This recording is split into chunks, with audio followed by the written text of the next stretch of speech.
Hello friends, concept of math के इस video में आप लोगों का एक बार फिर से बहुत बहुत स्वागत है। दोस्तों, आज की इस वीडियो में हम लोग एक इम्पॉर्टेंट टॉपिक पे बात करेंगे। जैसा कि आप लोग देख सकते हैं कि भाई किसी भी सर्कल का एरिया क्या होता है, पाई आर स्क्वायर होता है। लेकिन क्यों होता है? कभी आपने सोचा पाई आर स्क्वायर ही क्यों होता है? और अगर पाई आर स्क्वायर होता है तो ये कहाँ से आता है? ये फार्मूला कैसे निकला? इसका जन्म कहाँ से हुआ? कभी नहीं सोचा हमने। हमें तो फार्मूला मिल गया पाई आर स्क्वायर। तो क्या करना है? किसी भी सर्कल का एरिया निकालने के लिए हमें आर पता होना चाहिए। क्यों? क्योंकि पाई तो एक कांस्टेंट वैल्यू है। पाई तो कांस्टेंट है। पाई क्या है? पाई तो फिक्स है ना। पाई की वैल्यू क्या होती है? 22/7 या फिर 3.14 इस्तेमाल करते हैं। हालांकि यहीं पर ख़त्म नहीं होता, ये आगे भी जाता है। तो पाई की वैल्यू तो हमें पता है। और अगर कोई भी सर्कल दिया गया है, अगर उसका रेडियस हमें पता चल जाए, मान लो ये क्या है, ये सेंटर है, इसको हम लोग केंद्र कहते हैं। सेंटर से परिध तक की दूरी जो होती है वो रेडियस होती है। और अगर इस सर्कल का रेडियस r है तो इसका सरकमफेरेंस यानी कि परिध क्या होगी? 2πr होगी। तो अगर किसी भी सर्कल का एरिया निकालना है तो हमें क्या पता होना चाहिए? हमें सिर्फ रेडियस पता होना चाहिए। अगर रेडियस पता चल गया तो लाके इस फॉर्मूले में पुट कर देते हैं और हमारा आंसर आ जाता है। लेकिन कभी भी हमने इस बात पे ध्यान नहीं दिया कि पाई आर स्क्वायर कहाँ से आया। इस वीडियो में हम लोग इसी पे बात करेंगे कि पाई आर स्क्वायर ही क्यों होता है। क्योंकि हम लोग जानते हैं आदिकाल से, वैदिक काल से हम लोग एक ही चीज़ जानते हैं कि भाई क्षेत्रफल निकालने का, एरिया निकालने का सिर्फ और सिर्फ एक ही फार्मूला होता है, लेंथ इनटू ब्रेड्थ, यानी कि लंबाई गुने चौड़ाई। यही एक फार्मूला होता है, इसके अलावा और कोई फार्मूला नहीं होता है। चाहे वो रेक्टेंगल हो, चाहे स्क्वायर हो, चाहे ट्रायंगल हो, चाहे पैरेललोग्राम हो, कोई भी शेप हो, हम लोग जब भी उसका एरिया निकालते हैं यही फार्मूला काम करता है। कभी सामने से प्रत्यक्ष रूप से काम करता है, कभी पीछे से काम करता है। अब एक सर्कल की अगर बात की जाए,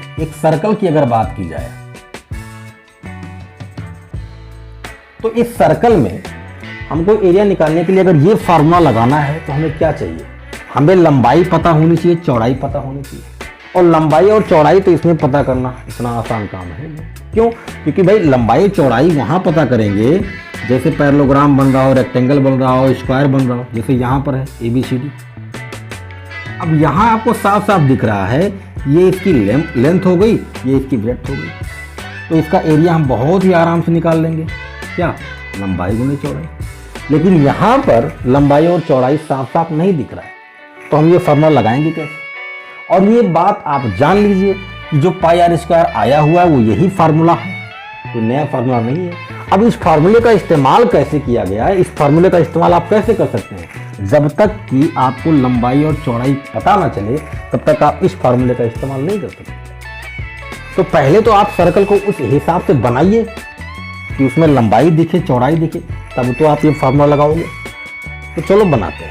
ये मान लीजिए कि आपका एक सर्कल है, ये सेंटर हो गया और ये हो गई इसकी रेडियस, ठीक है ना।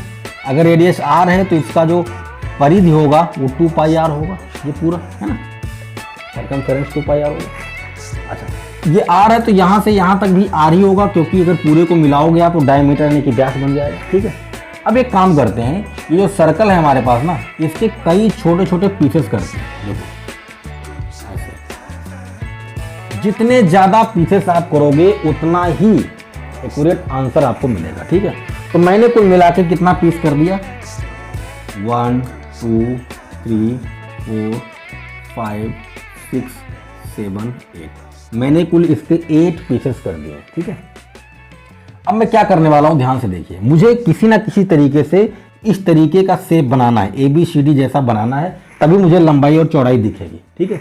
तो देखो क्या करता हूँ, इस 1 वाले को मैं कुछ कलर कर देता हूँ ऐसे। 2 वाले को छोड़ दिया, 3 वाले को कर दिया, 3 वाले को, 4 वाले को छोड़ा, 5 वाले को कर दिया, 6 वाले को छोड़ा, 7 वाले को कर दिया, 8 वाले को छोड़ दिया। कुल मिला के मेरे पास कुल 8 पीसेस थे, जिनमें मैंने 4 को कलर कर दिया, 4 को मैंने छोड़ दिया, ठीक है। अब देखो क्या करना है, इस पहले वाले को उठाऊंगा यहाँ से, भाई इस वाले पीस को उठाऊंगा और लाके यहाँ पर सेट कर दूंगा कुछ इस तरह से।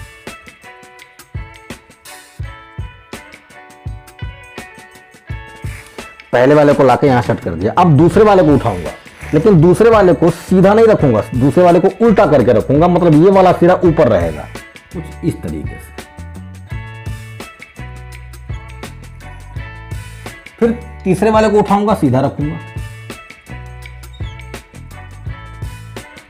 चौथे वाले को उठाऊंगा, फिर से उल्टा रख दूंगा। आपको यह बात समझ में आ रही होगी कि एक पार्ट को सीधा, दूसरे को उल्टा, फिर सीधा, फिर उल्टा, ऐसे ऐसे चलना है आपको। चौथा हो गया। पांचवें को उठाऊंगा, सीधा रख दूंगा, छठवें को उठाऊंगा, उल्टा रख दूंगा, सातवें को उठाऊंगा, सीधा रख दूंगा,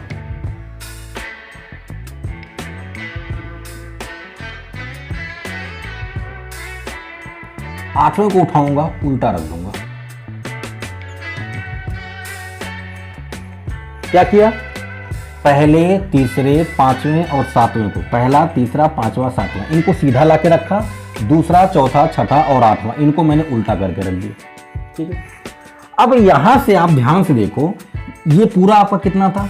2 पाई आर था। कितने पार्ट थे? 1 2 3 4 5 6 7 8 पार्ट थे, तब ये पूरा 2 पाई आर है। लेकिन ध्यान से देखो यहाँ पर 1 2 3 4 ही पार्ट है। ऊपर भी नीचे भी 1 2 3 4, मतलब ऊपर भी 4 पार्ट है, नीचे भी 4 पार्ट है। ये क्या है? ये कुछ नया नहीं, यही है। ये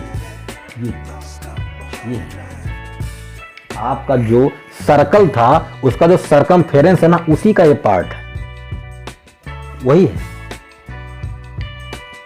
ठीक है ना?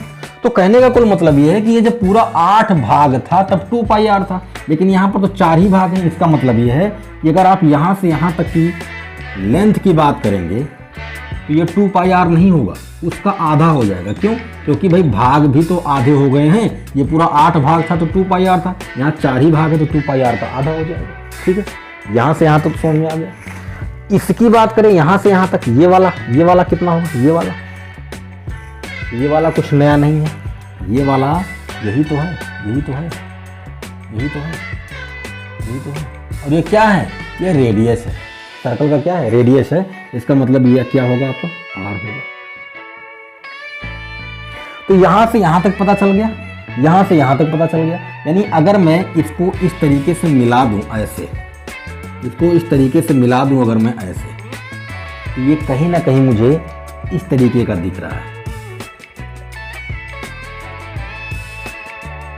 ऐसे पैरेललोग्राम बनता है।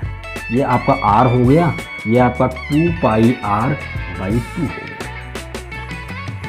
लंबाई पता चल गई, चौड़ाई पता चल गई, तो इसका एरिया आप आराम से निकाल सकते हैं। आपको हो सकता है कि आपको थोड़ा सा संशय हो कि यहाँ पर कर्व बन रहा था, सीधी रेखा आपने कैसे खींच दी। तो जितने ज़्यादा पार्ट आप करोगे उतना ही ये कर्व कम होता जाएगा। मैंने कहा जितना ज़्यादा पार्ट करोगे इसके और पार्ट आप कर सकते थे, ये बिल्कुल एक्यूरेट आपको मिलेगा। तो हमें क्या करना था? हमें इस सर्कल को कुछ इस फॉर्म में लाना था जहां हम इसकी लंबाई और चौड़ाई बता सके। तो हमने इसको इस फॉर्म में कन्वर्ट कर लिया। ये इसकी लंबाई हो गई, ये इसकी चौड़ाई हो गई। अब एरिया निकालना बहुत ही सिंपल है। एरिया क्या होता है? Length into breadth. लेंथ कितना भाई? 2 pi r divided by 2, and breadth कितनी है? आर है। 2 से 2 कैंसिल हो गया, एरिया निकल के आ गया क्या? पाई आर स्क्वायर, है ना? तो मेरे दोस्त अब समझ गए होंगे आप कि पाई आर स्क्वायर कहां से आया। ये कोई नया नहीं है, ये यहीं से आया है, लंबाई गुने चौड़ाई से ही निकल के आया है। लेकिन इसके लिए थोड़ी सी मेहनत करनी पड़ती है। आप सोचो कि कोई भी सर्कल आपको दिया जाए और हर सर्कल में आप ये मेहनत करो, तब तो हो गया काम। इसीलिए हमें सर्कल के लिए एक फार्मूला बना के दे दिया गया कि भाई अगर उस सर्कल का आप रेडियस जानते हैं तो आप इस फार्मूले को बिठा दो, आपका आंसर आ जाएगा। अब हर सर्कल के लिए ये काम करोगे आप तो फिर हो गया काम। लेकिन एरिया का जो फार्मूला पाई आर स्क्वायर है वो यहीं से निकला है, कहीं और से नहीं निकला है। इस बात को जानना आपके लिए जरूरी है और ये बात जान लीजिए कि पाई आर स्क्वायर कैसे और कहां से आता है।